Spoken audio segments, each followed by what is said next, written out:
Financial aid programs help make college affordable, but there are several things every parent must know before they even apply. Yeah, with us now are Chad Harbeck and JW. I'm like out of practice. JW Hyndman from Integrated College Planning. They help families navigate what I call the shark-infested waters known as the financial aid process, right, guys? Shark-infested water? Seriously, yes. I do think they are shark-infested because I think it is so difficult, so complicated that people don't even know where to begin. We've heard that a couple times. Yeah? Once or twice. Mm-hmm. Yeah, families are definitely, they struggle with the process, and that's why they look for help. It's tough, and you guys are experts. How do schools determine if someone is eligible for financial aid or not? Because a lot of people think if you make a certain amount of money, you're never going to get any financial aid or what you guys call free money from schools. Well, I feel kind of like being on a, going through the financial aid process is really like riding on a plane. Nobody ever pays the same when you're riding on a plane, correct? So it's the same for financial aid. So we believe everybody should at least apply for financial aid. And because of that, we try to make sure that families know, hey, this is what you're probably going to get if you do apply for financial aid. Mm-hmm. So not all schools will meet 100% of your needs, is that correct? Yes. So really early in the process, you want to make sure that you're gearing your student toward colleges that you know historically given out great financial aid awards, and stay away from the colleges that you know that don't.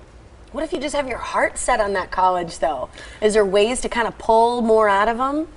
Well, that's actually probably one of the most difficult things to do, is really, once you've fallen in love with a college, it's kind of hard to get a child to go away from that school. But if you really want to stack the deck, what you do is you find out early in the process, like sophomore, freshman, junior year, you figure out what colleges would be the ones that give away the most free money. Your top 3, right? Yeah.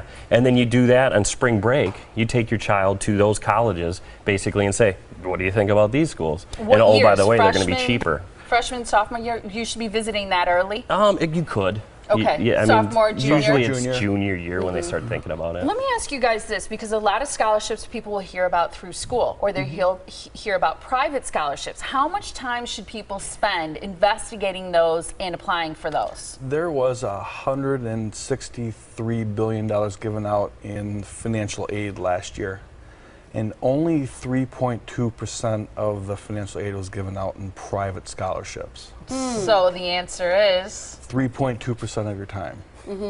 That's a great way of putting it. Yeah. Yeah. That is great. So the majority of the grant money that people are looking for are coming directly from the colleges that they're applying to.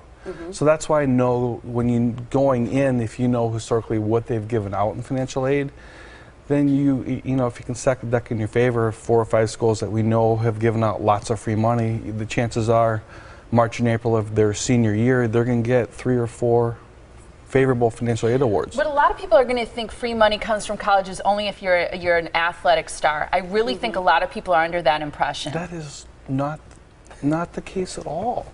Do you have to be the top kid in your class, number That one? is not the case at all either. See, you're blowing myths all over the place in these shark-infested waters. We do that. Yeah. So, I mean, it's really positioning your student based on their academic performance, what their interests are. We had somebody in last night that is interested in running track. They're not a Division I, they're not going to make it a Division I school. But I'm like, hey, look, Division III school, smaller school, they would probably be jumping all over that student to run track at a Division III school. As well as pay a lot of money to have them at their school. Yeah. That's great. So how do you apply? Do you just send a blanket application to the school of your choice and say, hey, I'm interested in financial aid, or do you have to pinpoint which financial aids you're looking at receiving in return? You got to go it's like railroad tracks. You got to do the application process. So you do the application process. If you're a senior, you should be starting now. If you're a senior. If you're a senior in high school.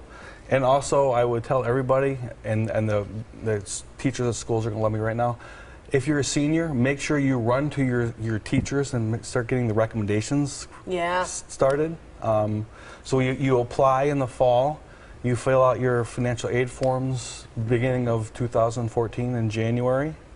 And then March and April, we start, if you fill out all the paperwork, you should start getting back your financial aid awards in March and April of their senior year. And here's something to think about. If you have kids that are younger than senior, junior year, it's never too early to meet with you guys. So here, so that you understand, if you're a busy parent and maybe don't have time for a free workshop, here's what's included in a free consultation with Integrated College Planning. Okay, the free consultation includes, you'll calculate what you call the EFC, which is your expected family contribution. Even if you make over 6 figures, it's still well worth your time to do this. You can also talk to people about how they can lower their EFC, which is super important, and establish the type of aid for the top 3 colleges of your child's choice or of your choice. Here's though where you can find out more about the free workshops that are coming up. There's one, they all happen from 6:30 p.m. to 7:45 p.m. There's also an opportunity to ask questions. September 10th, 12th, 24th, and 26th. You can look there on your screen to find your neighborhood or the location closest to you. Visit the website to find out more specifics about Integrated College Planning and the workshop, the free college funding workshop that's closest to you by visiting them at integratedcollegeplanning.com. Their office is located in Pewaukee. It's well worth your time. Thanks so